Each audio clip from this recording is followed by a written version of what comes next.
Grinding Gear Games might have just dropped the most amazing new league announcement ever. Hi, it's Larold, and I'm going to talk about my favorite parts of the incredible PoE news. But before I do, don't forget to like and subscribe. So as they've been doing with all of these announcements, they started off with a PoE 2 preview, and they previewed the Ranger, which is my favorite class in Path of Exile. I'll keep it short and sweet and say, it looks really cool, the visuals are impressive, shooting while moving is really awesome, and they showcased Vine Arrow, which looks a lot like a replacement to Toxic Rain. They did add one bonus detail in the Ziggy D interview that kinda got glossed over. They mentioned that adding WASD movement means you can use your mouse cursor to actively block attacks as a melee character, and that they had to make bosses telegraph blockable versus unblockable attacks. Now I've compared Path of Exile 2 to like Dark Souls and Elden Ring in the past, and this sounds very much like design from Sekiro and Hades. So I think melee in Path of Exile 2 is going to be amazing. Alright, now let's go on to the Path of Exile stuff. Mark started off the 3.24 announcement by saying that they had a lot of fun making this patch, and right at that point I knew we were in for an all-timer. Necropolis League is a league-wide effect that applies to every zone without any sort of side quest stuff or stopping to go bounce around in another area like we dealt with in Affliction League. The world is being haunted by spirits who apply buffs to several different mob types and zones throughout the campaign and maps. It's not clear whether it's going to apply to areas like Lab, Heist, and Delve. The League mechanic allows for a massive amount of control over maps and provides players with like a genuinely unprecedented amount of information. You're able to see what mob types exist in a zone before you enter it and control which mob types receive the buffs that are being applied by the ghosts. It's interesting, the ghosts. Most of the effects are downsides, increased damage, that kind of thing, but sometimes the mob effects can be like beneficial to the players, like boost to item quantity. You also get a lot of information about mobs throughout this league that like hasn't ever been directly available to players in game before. Basically, this all adds up to make the gameplay experience feel different and new for existing players and provide a lot more information for newer players. It also allows a level of granular control over the risk reward that we have never seen before. Even in leagues like Sentinel, you couldn't explicitly say like, I'm gonna buff all the Roas in this map. And you can do that in Necropolis League. But wait, there's more. There are items you can find that will allow you to swap in different monster types to replace monster types that exist in a map. And this will affect all of the drops in a map. The example that they gave was swapping in Karui warriors to like replace Roas and then getting tattoos, which are back from Trial of the Ancestors. It's amazing stuff. Now obviously every league mechanic requires a good reward, and Necropolis has that in the form of super powerful, very controlled crafting. Killing ghost-infused monsters has a chance to leave behind corpses. You can collect the corpses and then plant them into your graveyard to fuel item crafting. You kind of get where I'm going here. They're like a seed that you plant in a garden of corpses and then you harvest it to make gear. And that's exactly the point here. You combine corpses to exert a lot of control over the crafted item's stat weights, and you get explicit control over the type of item that you craft. The example they used was planting a bunch of corpses that granted speed modifiers and then crafting boots. It's a good reimagining of old harvest crafting that I think is really interesting. You can create items with special modifiers. They gave the example of body armor that would let you ignore socket colors, or boots that make you unable to be slowed below normal movement speed values, like the Juggernaut Ascendancy skill, Unstoppable. Then they moved on to Endgame Changes, and this is where the real magic occurred for me.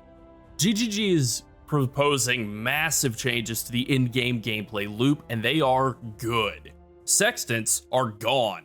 Master missions are gone. Scarabs are being totally redesigned. They are adding scarabs to replace all of the master missions. The existing scarab tier system is being removed, and scarabs are going to have way more interesting functionality. My favorite example that they gave was a new divination scarab that causes all div cards to have a 20% chance to just drop as a full stack. This is the absolute most insane thing I've ever seen for farming fortunate cards, or really any high frequency, high stack, high value div card. Like the Nurse would also be a really good candidate for using this divination scarab. They're also adding scarabs to a lot of league mechanics that didn't have them before. We're talking Essence, Heist, Delirium, Domination, and beyond, and probably more that we don't know about yet.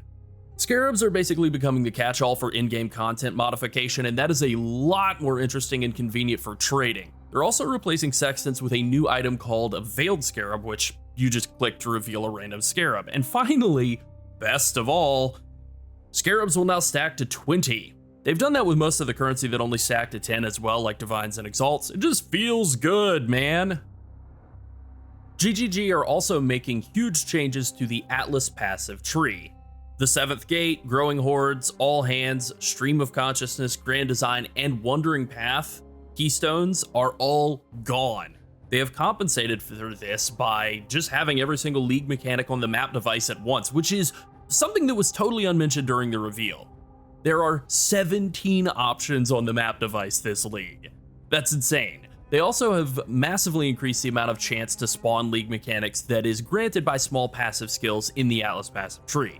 So here's an example. Instead of the old expedition chance wheel that would grant a total of 24% chance to spawn an expedition in your maps for 4 points, that wheel will now grant 56% chance. This is huge. They've also granted tons of Atlas passive nodes to allow you to farm more scarabs as well. This is a really good bonus for anybody who just likes to do alch and go farm. Now you get to throw a bunch of scarabs onto that. Sounds pretty good to me. Finally, they've put Necropolis League Atlas passives directly into the Atlas passive tree in this coming patch. New content, immediately buffable by Atlas passives.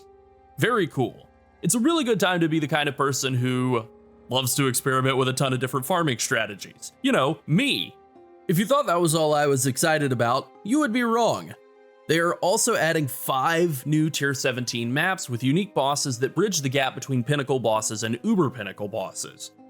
These kind of fit into the old role of the Shaper Guardians, but much more challenging, and the bosses we know of thus far are an Uber Heist boss, an Uber Expedition boss, and an Uber Abyss boss.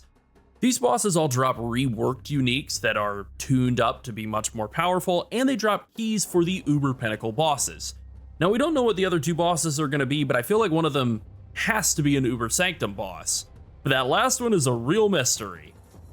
Pinnacle bosses and Uber Pinnacle bosses no longer use the same keys to access them, and they no longer share drop pools. Both of these changes are great for people who really want to farm either of those sides of the equation, and I'm really excited to just be able to go back to farming all of my Eater keys on characters that can easily kill regular Eater but might struggle a little, or even just take a while on Uber Eater. This has always been my biggest issue with Uber bosses, and I'm glad to see this problem be solved so elegantly.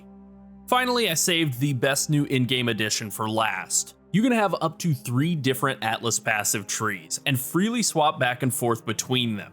I love this so much. You are not locked into one strategy all the time. This allows for way more freedom to swap back and forth. You can do a very high cost strategy for a while and then freely swap over to a very low cost, easy strategy for playing other characters, or I don't know, just for like maxing and relaxing. It's so good.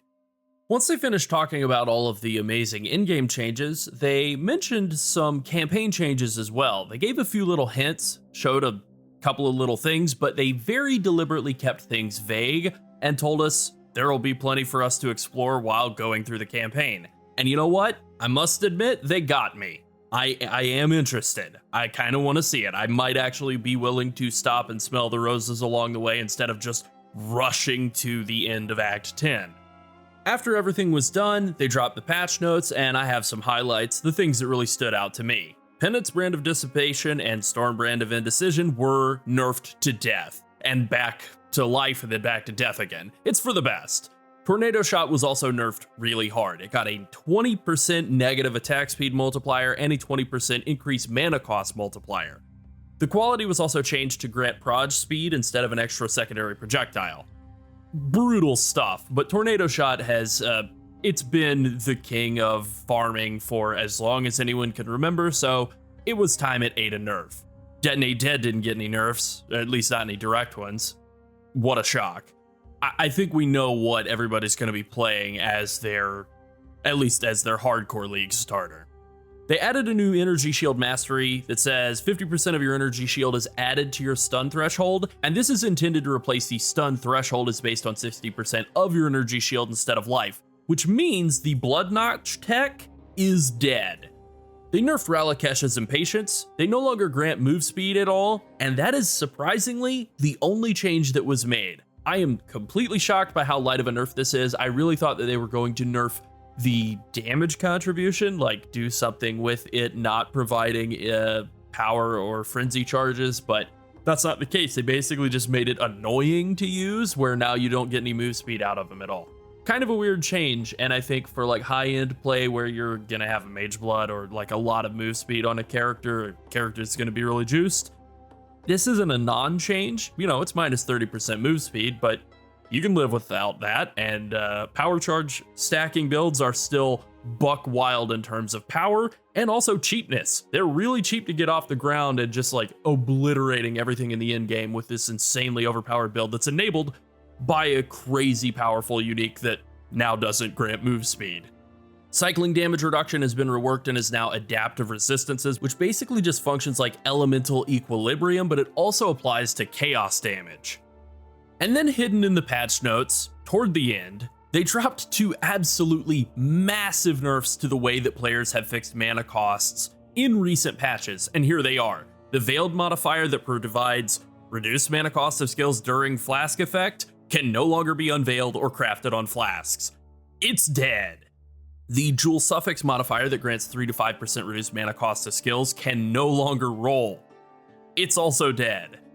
This affects pretty much all Mage Blood builds, and it affects a lot of Pathfinder builds, including my Toxic Rain Pathfinder build. Now I am working through fixes for it. There are a lot of possible ways to get around this problem. This is not build destroying, not by a long shot. Toxic Rain is way too resilient to just be killed off by a mana nerf. It's like cockroaches or Twinkies. It is unstoppable.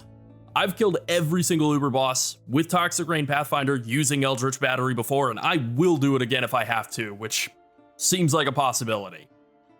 That does mean that it's probably going to be the move for a lot of builds that are getting hit by this pair of mana nerfs. Eldritch Battery, very good. They're probably going to wind up nerfing that in a couple of patches too, but not yet.